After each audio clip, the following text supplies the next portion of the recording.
I get up, time is barely on our side. I don't wanna waste what's left. The storms we chase are leading us, and love is all we'll ever trust. Yeah, no, I don't wanna waste what's left. And on we'll go, through the wastelands, through the highways, till my shadow turns to sun rays. And on we'll go, through the wastelands, through the highways, and on we'll go.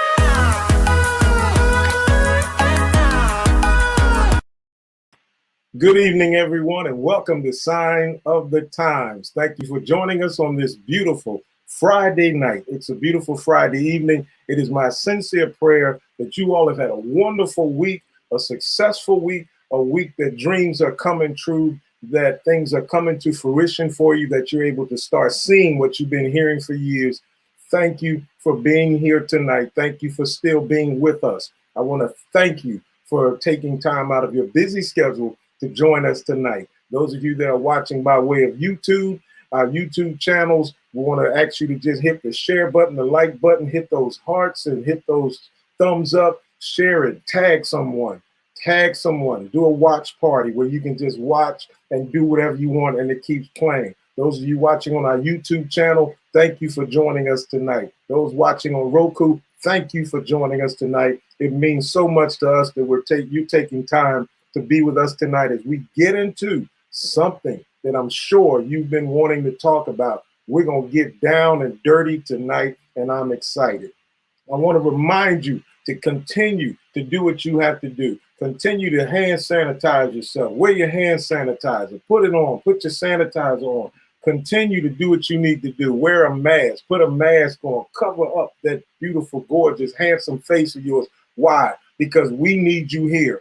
This world will not be the same if you weren't a part of it. This virus is real, and the only way that we can combat it and control it is to protect one another. The mask isn't for you, it's to protect others.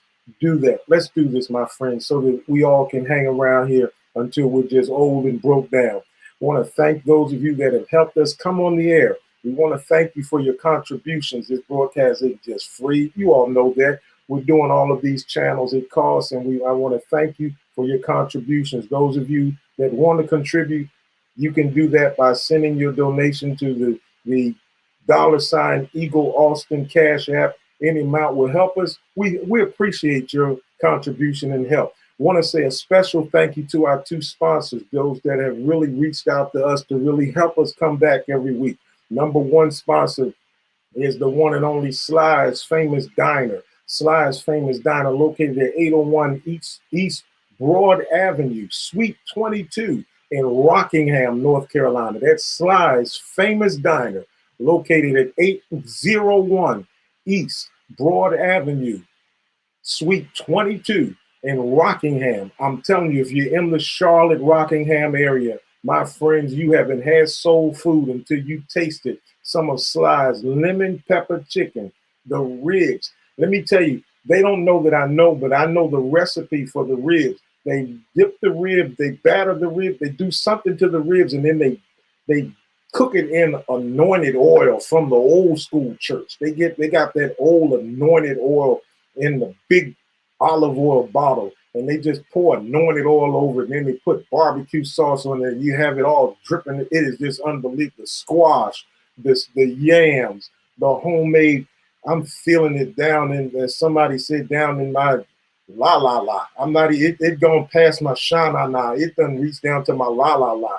You got to get to Sly's Famous Diner down in Rockingham, North Carolina. That's 801 East Broad Avenue, Suite 22. You'll see the big sign out there. You got to get there. It's going to be a crowd because everyone in Rockingham knows that when you want some real good food, go to Sly's. Our other sponsor is our new endeavor, as you can see in the corner of the screen, Limitless Entertainment Television Network.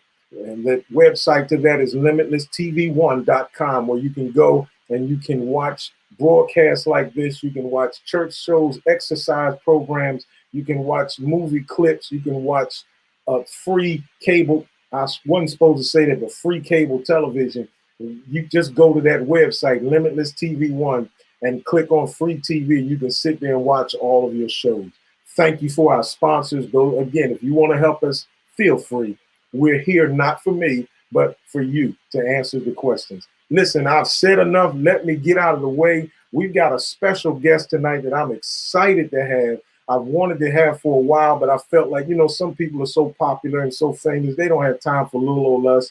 And they can go on CNN and they can go on Fox News and all that stuff. They're not going to come on our little show. But tonight, he was so gracious to join us tonight. And I want to welcome a young man I've known for many years, and I'm so proud of him and the things that he's doing in his life. He is none other than Minister Brian Crenshaw, all the way from Raleigh by way of Farmville, North Carolina. I've known his parents for years.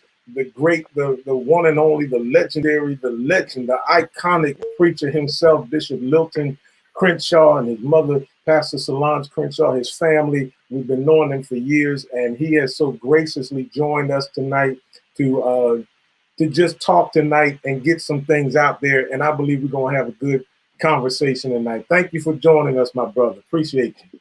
Man, I appreciate you for having me, Bishop. It's like you said, man, it's been a very, very, very long time. I think about 15 years. Yeah. So yeah, it's definitely been a while, man. I'm honored to be a part of this. I was there, give you a little wink on the side. I was there when you went on your prom. I didn't forget that. I'm gonna leave that alone. Exactly. Be around the world. I'm gonna leave that alone. Yes, you were. Yes, man, what's were. going on with you? What are you up to? What's happening with you? Man, just working, man. Working hard, man. Being a family man, you know, just trying to survive, man. That's about it. You got me a little jealous because I see all the, you know, I see all that growth. You know? Yeah, you know, it just sprouted out, you know. Yeah, I'm a little disobedient. One of the last things my mother told me before she passed about a month ago, she told me, she said, you need to cut that wool off your face. I said, well, I'm going to be disobedient. I'm keeping my wool. I told her, I said, it ain't the first time I'm going to be disobedient. I'm keeping my wool. Church, man, you're doing great you want to, as I put in the post, you're probably one of the most prolific, powerful musicians, man, that I've known. You love doing it, don't you? Yeah, man. Yeah, been doing it quite a while, man.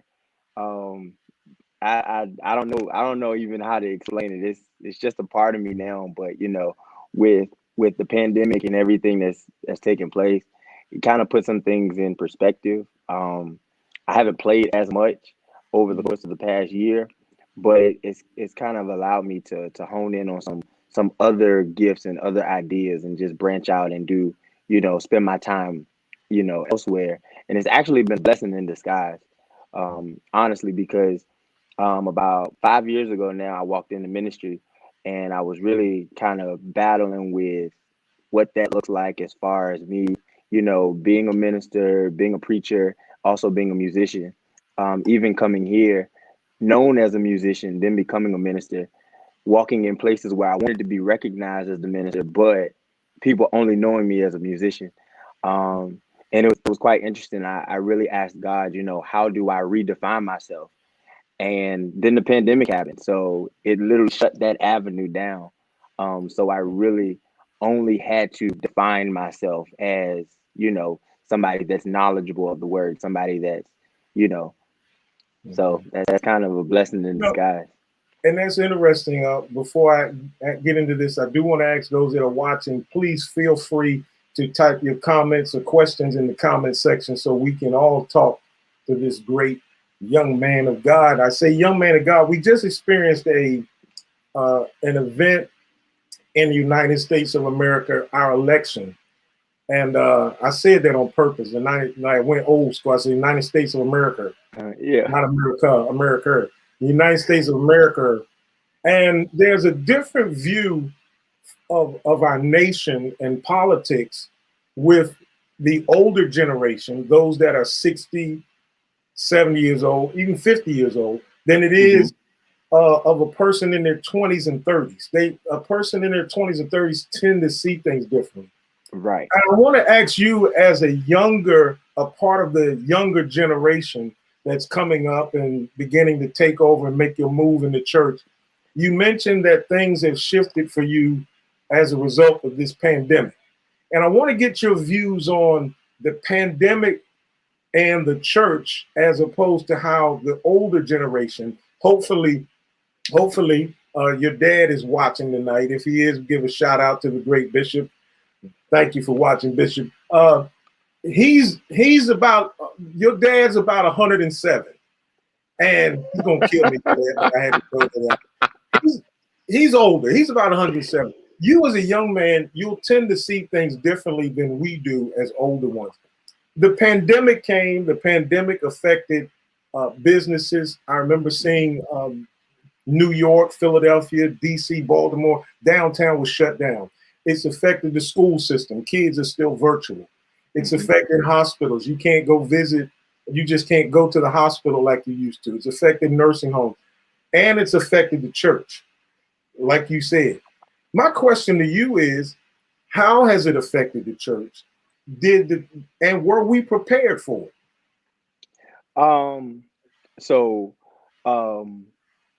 I want to say, and I'm kind of conflicted in this because I'm old enough. I'm in the middle of a generation almost. I'm old enough to understand the rhetoric and the reverence to the old school church. And I'm young enough to respect the innovation of the millennial. But what this pandemic did, in a sense, it really, I don't want to say it exposed some things, but it really brought some things to the forefront that a lot of people did not want to kind of address. For the younger generation, it was an opportunity. For the older generation, it was, I guess, a stumbling block for some.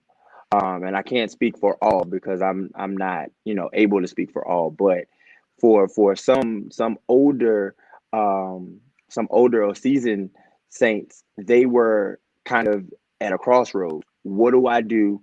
How do I maintain the normalcy of religiosity as I know it, but in this virtual scene? Some of these churches had never done Facebook Live. Some of these churches didn't do screens. Some of these churches didn't do cameras. It was pretty much in-house experience, because they felt as if it would be almost intrusive to the saints if people from the outside were to experience from a camera. And it also, and I'm only saying this because I've been privy to the pastor's lifestyle my whole life. Both of my parents, have been leaders in ministry literally all my life, and I've been privy to certain things. And I had a conversation with a certain pastor, maybe about a year or so ago, and they were talking about not having Facebook Live or not doing online giving because they thought that it would be an excuse for their members to sit at home. So they would shy away from that because they wanted members in the seats, and they didn't want, the global, I guess, experience. So for those saints, it was almost a battle because it forced them to have to come to grips with why they don't want this global experience. Now, for the younger generation, it was like, oh, this is my chance to give you the latest idea. This is my chance to show you what I've been sitting at home pressing buttons on the computer for. This is my chance to show you how I can enhance your ministry and bring more people like me to you. So it almost, and I don't want to say this word loosely, I'm going to say it very carefully, but it almost caused somewhat of dysfunction in the ministry because you had the older people kicking against the younger people, and you had the younger people kicking against the older people. And I have honestly, over the course of this pandemic, and I've been seeing generals drop and generals just, pass away and just, kind of transition, but their churches are left uncovered. Um, they had no succession, they had no plan in place. And what I have really been gravitating to over the course of this year, almost year, is innovation does not have to mean irreverent. To my younger people, just because you're innovative does not have to mean you have to be disrespectful. And I've been literally saying this all year. And anybody has ever had a conversation with me in this regard, I say the same thing. I can be different and I can be respectful. Just because I don't, necessarily agree with, you shouldn't wear hats in church.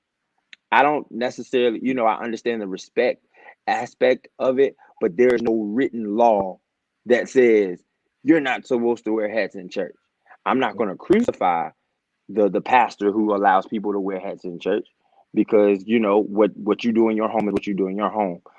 So like I said, I'm old enough to understand the reverence, but I'm young enough to respect the innovation. So what I've noticed is just the clash of the titans almost, because the Bible speaks of, it calls the old because they're wise, and they call the young because they're strong.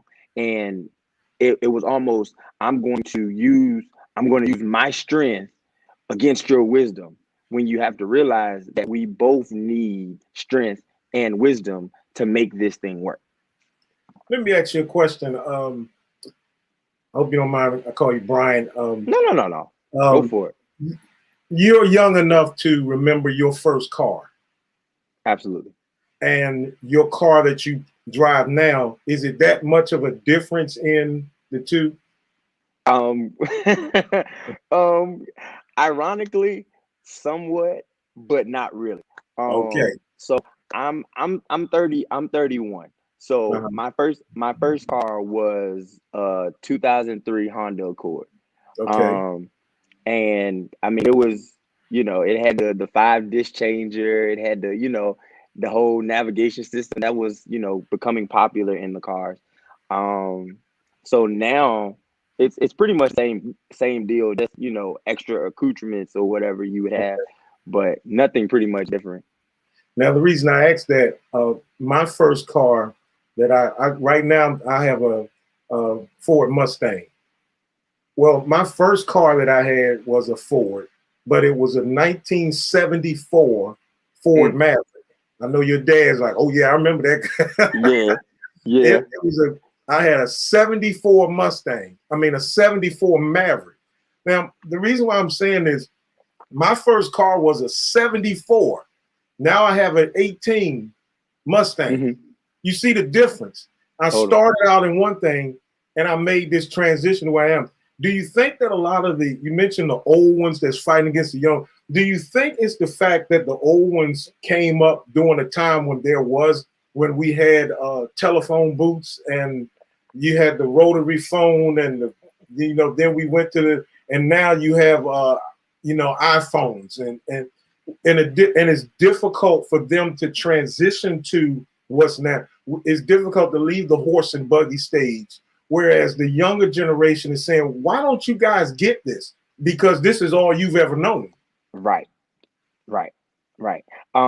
So it really boils down to the concept of resource accessibility. Coming up, well, I don't want to keep saying the olden times, because that kind of like, but the older church, did not have access to resources. If you culturalize it, the only concept of church we had was what was told to us, or what was shown to us by our slave masters, Okay. So the only construct of church we had was what was told to us. And because 95% of them could not even read, even the construct of what the word says was what was told to them.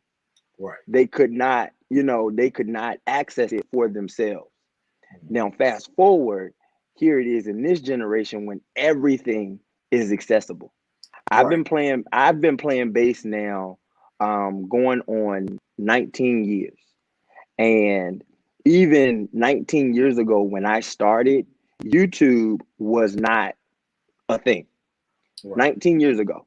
I literally had to plug and play and learn records from the radio or from a cassette even 20 years ago.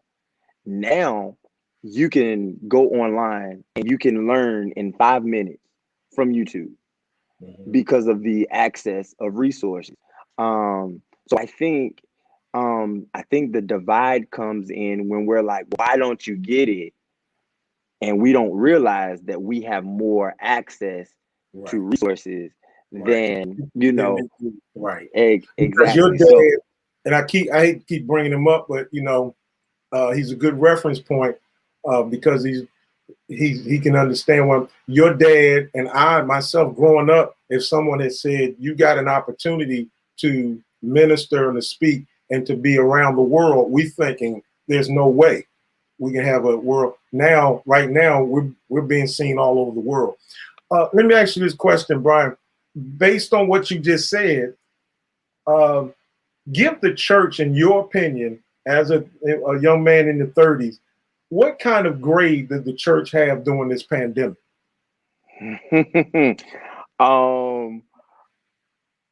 I would give, okay, when you say church, okay, if we're gonna dive in, let's dive in. Hey, that's why we're here. So your smaller churches with limited resources, I give them a C.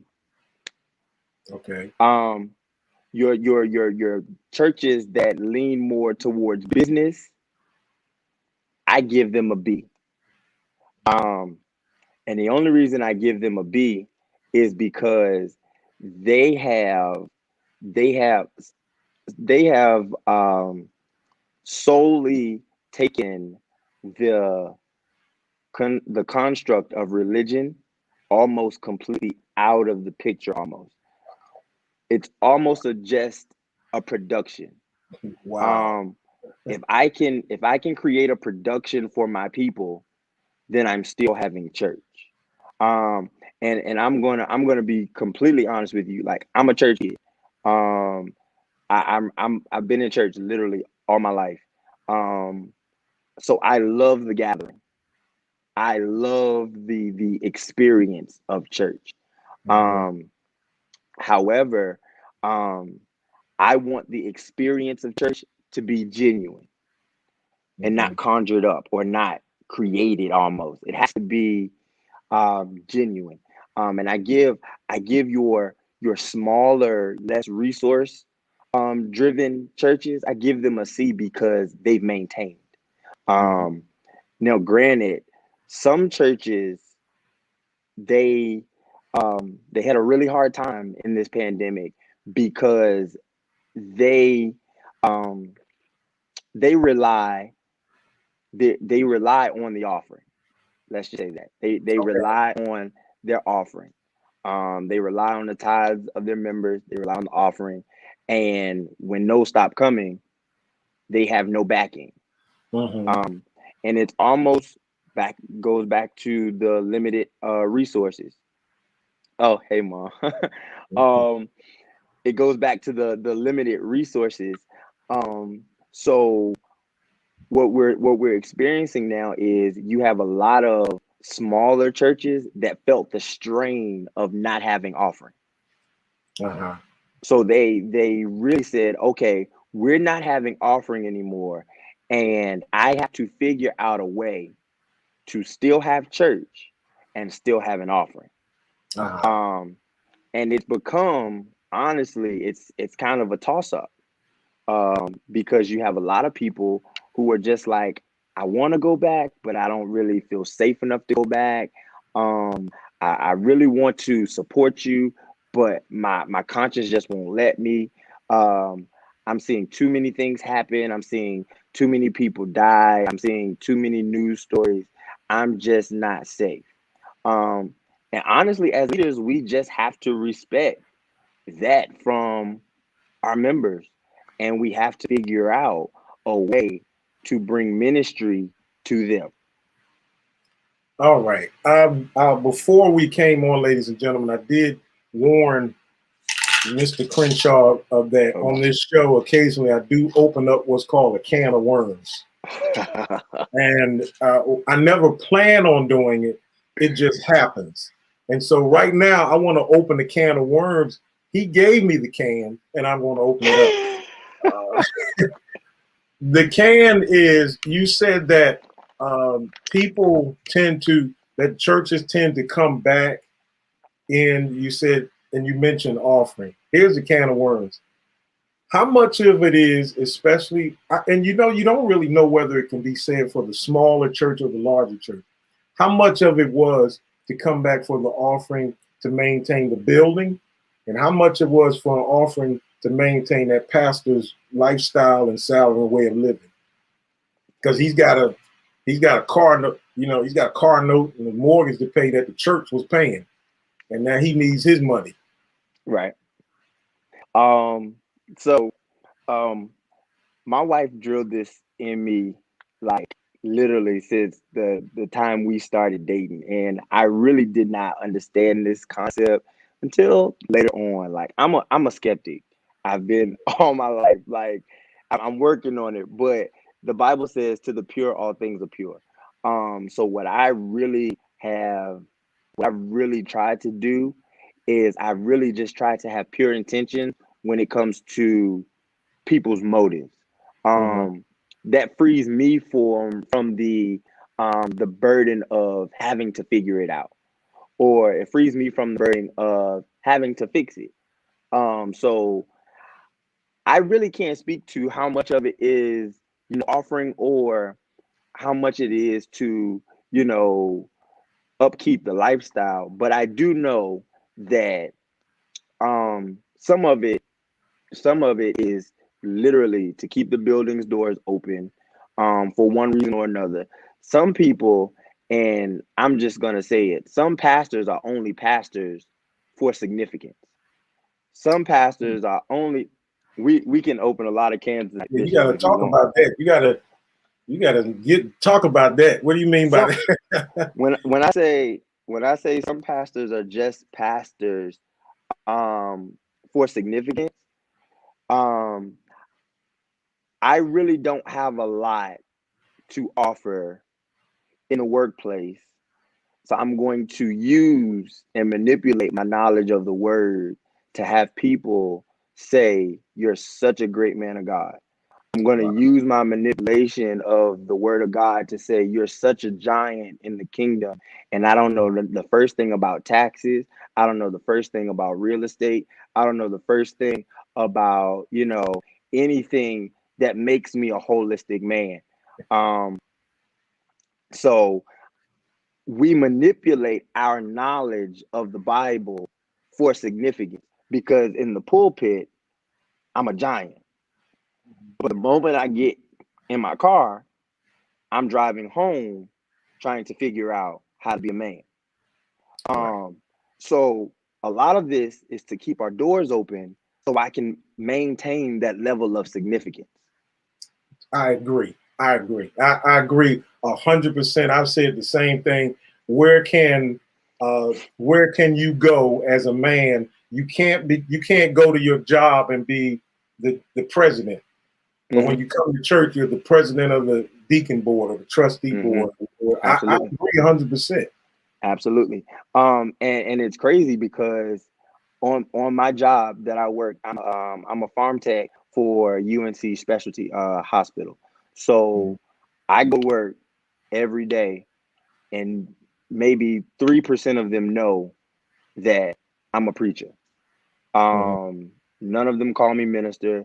None of them call me elder. None of them call me any of the titles that are given. That does not minimize who I am in God. It does not minimize, but there is a time and a place for that. However, there's some people who don't have that, and all they have is the title given to them by the church. And the title is even given not even under the confines of religious principle. It's given under the confines of tenure. You've been here long enough, you should be doing something. Well, I'll tell you, you gonna make me get you just getting you ain't getting me in trouble, but you know, a couple of A and B questions. Part A of the question is, why do you? I don't even know whether it's a question because I know the answer, but it's sort of funny that we don't see this in other cultures as much as we do in the Black church. We see these titles and the needs for them, and then I guess part B would be, where do we get some of these titles from? We're starting to make up titles. You know, you go to a church and they have the executive executive director of the directors. I mean, why do you think we got to, you know, I don't know. So Talk, Crenshaw. That's all I'm going to agree. Talk, Crenshaw. It's so funny. And this is no disrespect. I served at a Caucasian church, and the pastor, and I'm not gonna call his name, but for example's sake, they called him Bob. Yeah, or the most is brother Bob. You know, brother Bob. And he knew he was a pastor, but because his cabinet was so tight, his support was so tight, his executive pastor could stand up and you wouldn't know the difference between Bob and Jim. And they didn't care. As long as the business was maintained. They're all preaching the same message. They're all, you know, shooting for the same goal. You know, now, you know, in some of these churches you can't sit in that chair. You have to be this to sit in this chair. You have to be in ministry this amount of years before you can be called this. You're not old enough to be this, and you're not old enough to say that, and you're not, you know. Now, granted, I do believe that in ministry, there has to be a level of experience, you know, to carry the weight. You know, I'm 31 years old, and I know that I know that there's a lot of purpose on my life, but nobody at 31, please don't call me no apostle. Right. Because at 31, I'm still trying to figure out how to govern my own life. At 31, I'm still trying to figure. Go ahead. I was gonna say, just like in the military, there's ranking and file, and there's order, and that rank, you move up the rank with experience. You can't be a general after being. Well, I was in the Navy. You can't be an admiral after just being you just got out of boot camp and you're an admiral. Question for you, and here comes another blockbuster. Do you think that we'll deal with this question here?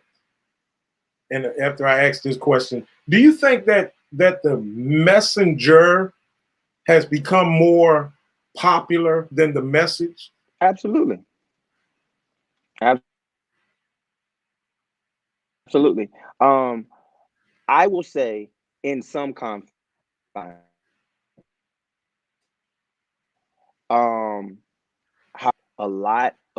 seeing a lot of redirecting back to God. Honestly, I think that was, and I'm not, you know, I don't profess to be a prophet or anything like that, but I honestly believe that the motive of this pandemic was to shut us down and to bring us back to what it was God originally intended for us to do. Back in March of last year, I was in prayer, and literally the Lord told me one thing for the whole year. And every time I would ask God something different, he would say the same answer. And he took me to 1 Peter, and it was after you've suffered a while. Literally, the Lord said, out of this pandemic, I'm going to give you strength, strategy, and substance. out of this entire pandemic, that's what I'm going to give you. And I really feel like he shut us down because the messenger literally became more important than the message. And that's through, manipulation almost. But Has it changed? has it changed? Not fully from my experience, from what I'm seeing. But I am starting to see a thirst of young people, a very driven, passionate group of young people are starting to surface because they really just want to experience God. If we never go back into the four walls of a church again, we just want to experience God again. We just want to experience the genuineness of the love of God. We don't want to just reference, my grandmother used to say, my grandmother used to see, when my grandmother was in church, we used to do. No, we want to experience that stuff now. Why can't we heal the sick now? Right. Why can't we do miracle signs and wonders now? No, you don't have to be in the confines of, of the church, the four walls of a church for someone to receive a miracle. You don't have to be on a wooden altar, with people pouring that oil all over your head for, to receive the Holy Ghost. Honestly, I literally, and I don't know who's all on the comments or whatever, but I literally back in 2000, and I want to say it was like 2010. Literally, I was in my apartment in Farmville, and me and a group of my friends were literally sitting. We were sitting around the TV in my living room, and we were watching a concert. And the guy that was hosting the concert, and he said, "I got a word from the Lord," and he said, and he still has time to do it. And I promise you, me and about 7 of my friends in that living room, literally, no church, no nothing. We literally felt the presence of God in my living room.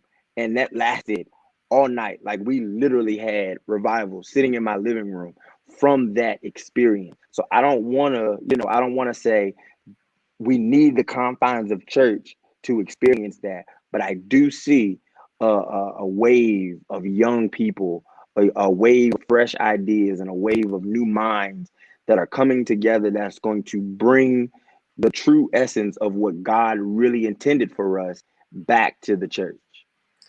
Just for the record, for those that are watching, would you like to tell us who Alexis Octavia Crenshaw is? That is my wife, my beautiful wife. Hey. Mrs. Crenshaw put a statement that it stems from slavery. The only place the black man could be somebody was in the church, and it's generally trauma, in her opinion. And I agree. And when you look at the black male or the black female of the churches where they are the superstar. Right. When I was young, I wanted to play professional sports, and I didn't want to play it because I loved the sport that much, which is why I didn't excel like I probably could have. My reasoning for wanting to be a professional was I would go down to see the 76ers. I'd go down to the Phillies games in Philly and the Eagles game, and I would watch the players leave. And the attention that I'll never forget, I saw, you're not old enough to remember Dr. J, but I went down one day and I happened to shake Dr. J's hand, and I met him as he was leaving, and I smelled his cologne. I'm like, oh, the doc's smelling good, man. And I'm standing there, got an autograph, and all I saw was people thronging to him, and he's signing autographs, and everybody wanted to touch him. That's the same thing Dr. J, when he left that night, looks just like the church preacher does now when he leaves church. Mm-hmm. He's got the entourage. You can't get to him like, he's a celebrity. He doesn't come. Service starts at 7 o'clock. The pastor doesn't come in with 7 with the members. He comes in at 8:30. He comes in, he makes an appearance. Everyone stands. Everyone sits when he sits. Everyone moves and that's why I asked the question, has the messenger become more popular than the message. And what I get, if I'm reading you right, your response is this pandemic is God's way of leveling the playing field to say, listen, it's not about the messenger, it's about the message. Absolutely. Absolutely. And it's I've been very really, it's been weird, this pandemic, because We don't have all this hate. We don't have all this hate boo stuff on here now. I'll do that after the show. Y'all don't have that after the show. So my reference for church, and honestly, like, I esteem my dad very highly, because when I was 3 and he became the pastor of Union, I literally watched him do it all. Like, literally, we did it all. He played, we sang, I ushered, my brother played drums, my mom sang, he preached, he lifted the offering, like the whole nine. Like, now, mind you, we had members, but my dad's drive was just, he had to be involved. He had to be, in it. And so that's my reference point for pastoral care. Because there would be nights that, I would see my dad wake up in the morning, go to work, go to church, leave church, come home, and do it all over again. And I'm like, when does this man sleep? When does this man eat? But then as I got older, I start watching the fruit of his labor. I watched how the church grew from the work that God placed in hand. We literally, in the span of, I want to say 5, and he's on here, he can correct me. I want to say in the span of about 5 to 10 years, our youth ministry at Union was bigger than most people's congregations. Because I watched how him and my mom literally just dug their feet in the ground, and they just, did what God said. And so, my reference point for church, is that. So I don't think I've ever seen my dad show up to church late. It was, and back then. And of course, we're not talking everyone, not generalizing. Right. But would you say that, and I know you're prejudiced and you should be and better be, but wouldn't you say that that's because you saw firsthand that your mom and dad didn't want to be more important than the message? Absolutely. And honestly, and they're going to get me after this, but they did not have that resource to see, because everybody then was doing the same thing. Okay. They didn't have the resource to see the grand, oh, well, he's doing big over there and he's doing big over there. Then everybody was small. You know what I mean? And to be funny, like, we're from Farmville, so Farmville, Virginia is very, very, very small. The church, that we had was considered the mega church, to the surrounding areas. So we didn't really have that, oh, well, comparison of they doing it big over there, they're doing it big over there. And we were Baptist, and we were the first church in the county to do all 5 Sundays. So my parents were trailblazers. Nobody was doing all Sundays because, the pastor had to get his. He was pastoring this church on 1st and 3rd. He was pastoring that church on 2nd and 4th. He had to get his, but my parents were trailblazers. So I am kind of prejudiced towards that, aspect of pastoral care, because that's all I saw. Do you think we'll ever go back to where we were? Do you think after this pandemic, do you think we'll go back? I know a lot of people have reopened the doors and said, let's go back to church as usual.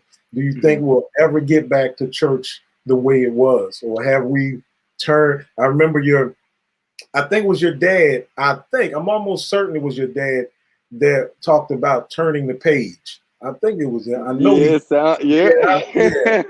Sounds like Two things I remember your dad would turn the page, and and the horse you rode in on, but that's a different topic. Oh man. Yeah, the horse you rode in on. But have we turned the page now, or do you think we'll open back be like we were before?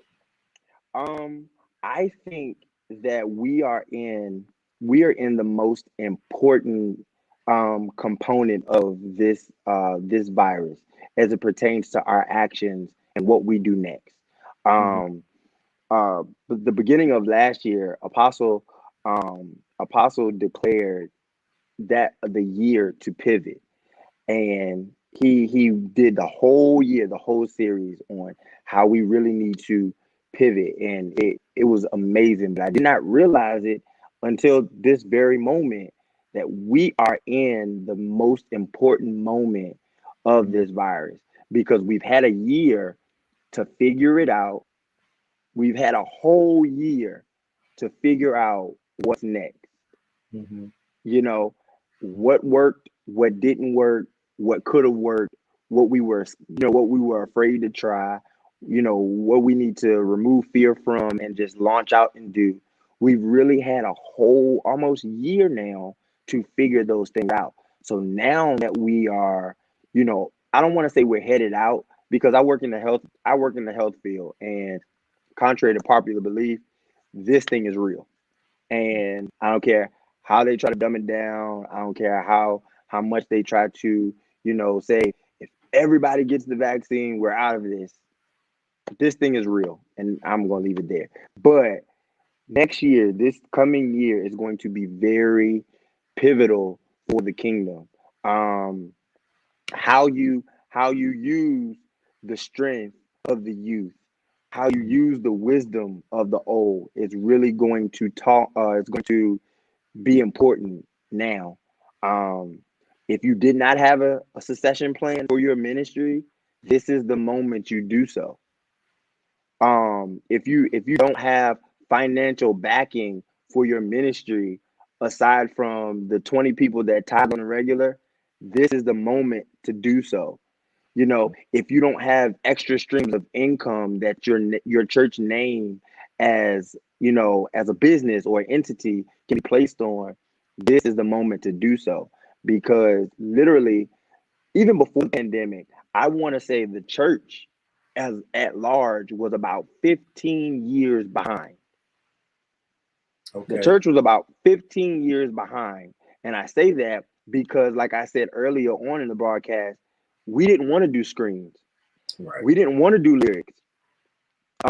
We didn't want to do those things that kind of made our service seem more like a production. Right. Secular. Yeah. Yes, it made it look secular. Now, there are legalities to a lot of these things that we've tried to adopt. And I hope you have an audience that can hear me. Like, if you're putting lyrics on your screens at church and the artist does not know you're using those lyrics, that's copyright infringement. So you really need to be careful with using the lyrics on the screen. There are ways to kind of alter those and get around it.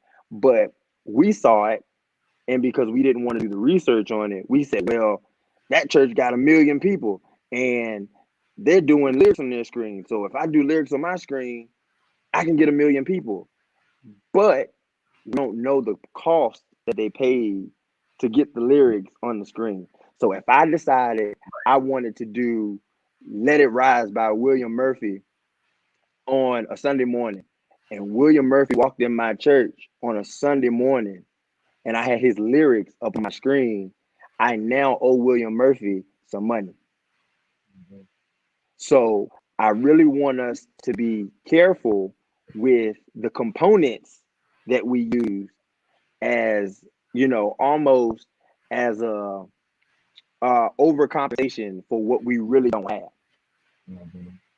Because I guarantee you, if you are teaching and preaching sound doctrine, the people who are hungry will come. I've always said this, and I'm not biased because I'm a musician. I've just experienced it. The music The music and the worship and the praise will draw people to your church, but it's Yes. not the music and the worship that keeps them there. Right. It's the word that keeps them there. And if I Right. have to feel obligated to sit under your word, then I'm going to stay at home and I'm going to scroll through Facebook and see what church I can skip through. Right. That's right. But Yeah. if your word is pulling me to a place where I just have to be a part, I'm going to say, okay, God, give me enough faith to sit in here, sit in this service, and I know that you're going to protect me. I know that you're going to keep me. But Right. we don't want to use the faith logic because there's nothing else sustaining us. Right. So, Which sort of comes back to, are we more focused on entertainment? Because you don't hear many people saying that they want to get back into church. I can't wait till this pandemic is over so we can get back into church so that I can get some sound doctrine and word. A lot of people I can't wait to get back because I'm gonna dance, I'm gonna jump, entertainment. What are your thoughts on that? And I feel really bad because, like I said, I reverence the old school, I reverence that so much. The high holy Sundays, the full garb, like I'm into that kind of thing. The protocol, the vestments, I'm into that kind of thing. It's nothing for me to dress up on a Sunday morning in full suit. I'm young enough to, wear jeans and a jean jacket to church. But let me interrupt you. I hope you don't mind. No, go for it. Interrupt you. You said that. Let me get your perspective. You said you love, the high garb and the vestments and the suit and the tie. Is this younger generation into that? No. And they some are, because they have a reference point. They have somewhat of an old school reference point. Right. I was laughing when me and my wife first started dating. We went out somewhere and she wanted me to wear a blazer. She wanted me to wear a blazer, but I had no tie on. And I'm like, whoa, wait a minute. My dad taught me, you got a suit coat on, you wear a tie, but that's not where we are. You can wear a blazer, with your collar open, and it's not sinful. But I had a reference point. Some of these people who don't have a reference point, they use the manipulation of come as you are, and that's how they come. So wow, that's very good. I've never heard it like that. That you often hear about manipulation on the part of the church, but I never heard it quite put like that. That the people can manipulate the church as well. Absolutely. That's very good. Wow, that's good. That's absolutely really good. And and that has it's really become, because of the resource accessibility, it has now put a charge on a lot of these preachers and pastors to really know the word, because now people can go home and people can, in the midst of your sermon, pull up on their phone, this ain't sound doctrine, this ain't right. You see what I'm saying? Because back in the day, if preacher said it, it was the gospel. It wasn't until I realized that, it wasn't until about 6 years ago, that I realized that the Bible does not say the race is not given to the swift nor the strong, but those that endure to the end. The Bible does not say that. Now, there are two different reference points, but because a preacher said it, that's, that's church, that's gospel. But because he'll make two, I did a study the other night, and I was looking at quotes that preachers use that are not in the Bible. And I was surprised that Google, now mind you, Google is doctored to a certain extent, but Google found over 150 sayings that preachers use that are not biblically sound. Wow. And that's because of the lack of resources. So now what has happened is it's almost a battle of wills, because now the young person is coming to the church to say, you can't fool me anymore. I Mm-hmm. need you to give me the real.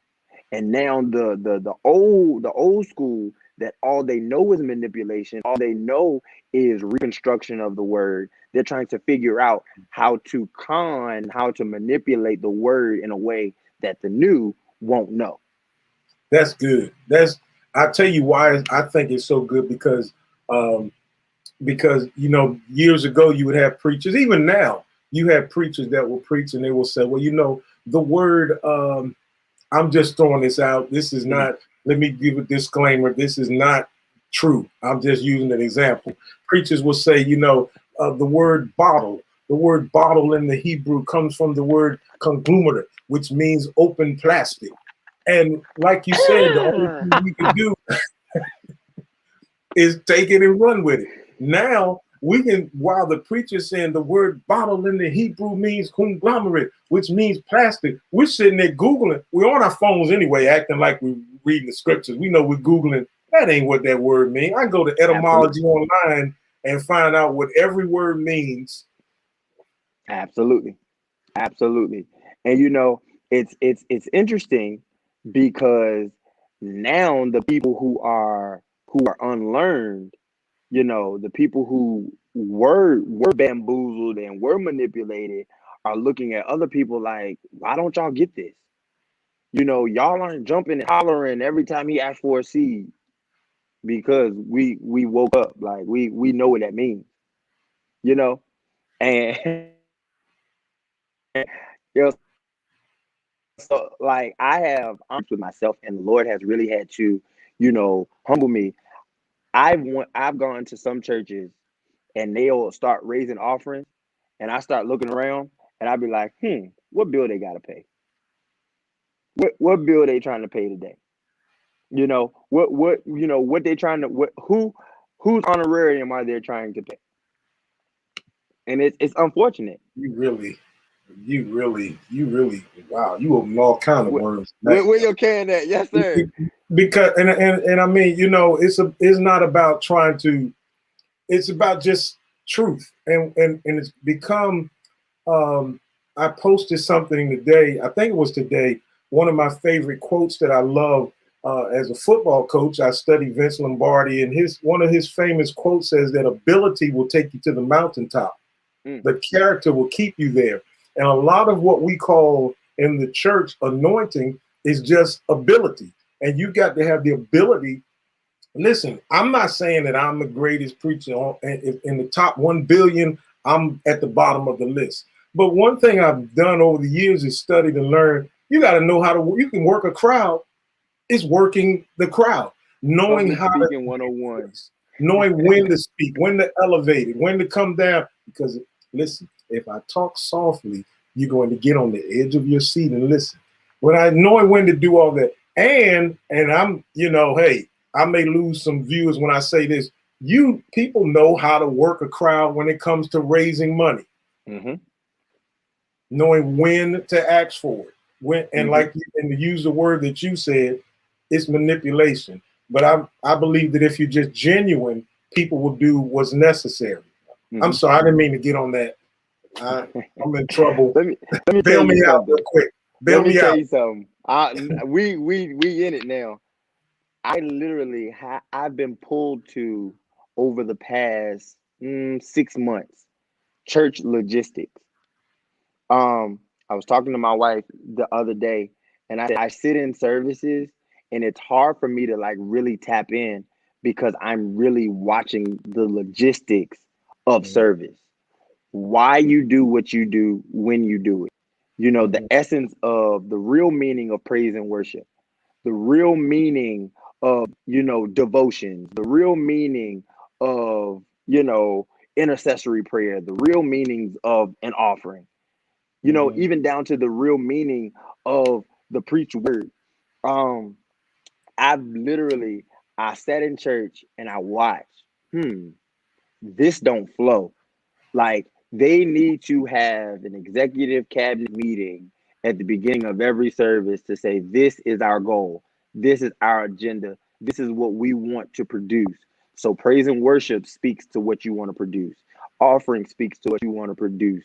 You know, the choir selection speaks to what you want to produce at the end. You know, if the pastor is preaching, you know, miracle signs and wonders, and you know, the choir is singing, you know, I don't know, God knows what, you know, y'all aren't on one accord, you know, and it's because there's no real, you know, defined or definitive thing that the church says, okay, this is our purpose. I'm privileged to play at a church, and they do recordings on Thursdays. And literally, I'm part of the band chat, but I'm privy to the leadership meeting. And literally every week, every Monday, there is a recap of what happened last week, and there is next steps, and there is a plan of action, you know, and that's what we do. That's how we go about it. And literally everybody from the pastor to the cameraman are on one accord, you know. And honestly, I'm gonna say this, and you can get your bottle out, but the church has awarded consistency over competence for too long. We've awarded people who have been consistent in our ministries but are not competent to do the jobs that we give them. So just because I got a booming radio system in my car does not make me your sound man. That's right. Just because I can work my phone and do Facebook Live does not make me your cameraman. Because I'm a man doesn't mean when I join your church doesn't mean I'm a deacon. Exactly. And you know, we've done that for too long because we're trying to fill these empty voids in our ministry, and that's not really, you know, that's not really the essence of ministry. You know, if I'm a pastor, why can't I run my own sound? You know, why can't I turn my own soundboard on? You know, why do I need to make this man in my church, you know, why do I need to make this man in my church feel significant by putting him on something that he was never called to be put on? And then I set him up for failure because now you're ruining the production of my church. You see what I'm saying? I got you. I got to say something, act something. What I need to say is, I told you when we came before we. You did. I said we're gonna do 30 minutes, but we're gonna look up and it's gonna be an hour. I don't think you believe me, but it's been an hour. It doesn't seem like it. It seems like it's been about 15 minutes. Yes. And I don't know about those that are watching. You can comment if you please. But this has been, and I say this. I say nothing just to say it. I say nothing just to put it out. I say what I say from the depths of my heart. That on this show, since we started back last year, I've had some great preachers. I've had Bishop Kevin Adams, Bishop Noel Jones has been on here a couple times, and I'm sincerely mean this is one of the most exciting and the best shows that I've had since I've been on here. And I sincerely mean it. I wouldn't say it if I didn't mean that, because not taken away from my other guests, but the realness that you have, the sincerity, the competence that you have, I think it was just powerful tonight. I was talking to someone today, and I was smiling when you said it, because you said it about 2 or 3 times, the word succession. And I mentioned that I heard Bishop T.D. Jakes say years ago that you are never, and I want everyone, especially if you're in ministry and leadership in ministry, to hear this. You are never successful until you have a successor. You're never successful until you have someone that you can pass the baton to. And the problem I believe in our churches, in the church world, has been the fact that it's not that we didn't have anyone to pass the baton to. We didn't want to pass it because we didn't feel comfortable, safe, or we were intimidated. Remember, the Bible says that David was so successful that the people start saying, Saul, you killed your 1,000, but David killed 10,000. 10,000, right? Then all of a sudden it says, and Saul eyed David from that day forward, which means he got intimidated by him. Mm-hmm. We need some people, some young people that are coming along, such as yourself, that we can feel confident in saying, I'm ready to pass the baton to you. Here's the key, Brian, even if you don't run it like I ran it. Because we're in a different age, we're in a different time now. It's not the same. You know, our food's not the same. Things are not the same. Right. You know, and so I'm just excited about what you spoke on tonight. As you see the comments, I'm sure your dad is proud. I'm sure your family is proud. Your church family is proud. We're all proud of you. And the question that I have to ask you tonight is, if we can set it up again, would you come back and we do it again? Absolutely. Absolutely. All right. Now, let me say that again. Would you do it? Absolutely. Now I'm going to give you my Bernie Mac imitation. Y'all heard him, America. Y'all heard him, America. Jacob. All right, we heard you. And we're going to get you back. I would love to do this where we get you back and not only get you back on here, but maybe I would love to get you and Pop on here at the same time. See, that'd be great. The feel of this generation at your age at 30 and at how he views ministry at 100. What I say he was 107. I know what he want to say, and the horse you rode in. Man, yeah. I thank you for joining us tonight. It has been a privilege and an honor to have you on. I'm just excited. We're going to do this again. I want to challenge those of you. Normally after the show, I drop my guests off and I give everyone my goodbye. I want to say goodbye with you sitting right here. So when we end it, we'll leave together. I want to challenge those of you that are watching tonight. If you're watching by way of, we're airing this live on Facebook. We're airing it live on YouTube and on our Roku channel on LimitlessTV1.com Roku station. Wherever you're watching, I want to challenge, especially those of you that are watching on Facebook, hit the share button and do a watch party. The reason why I love a watch party is because you can set up a watch party, then exit out of it, and then it'll ask you, do you want to end the party or just leave? Just click leave. That means you can continue to surf Facebook, continue to do what you want, and in the background of your page, this powerful young man, his voice is getting out around the world, and you don't have to sit there and watch it again. That way, I want to see these numbers rise up so we can get into thousands of people that heard, because I'm sure I can get a witness that he said some powerful things tonight that the world needs to hear. I believe we're turning the page, and with young people like Brian Crenshaw at the helm, we can keep going and create an entirely blessed chapter that we've never had before. Like to say anything to friends and family before we head out?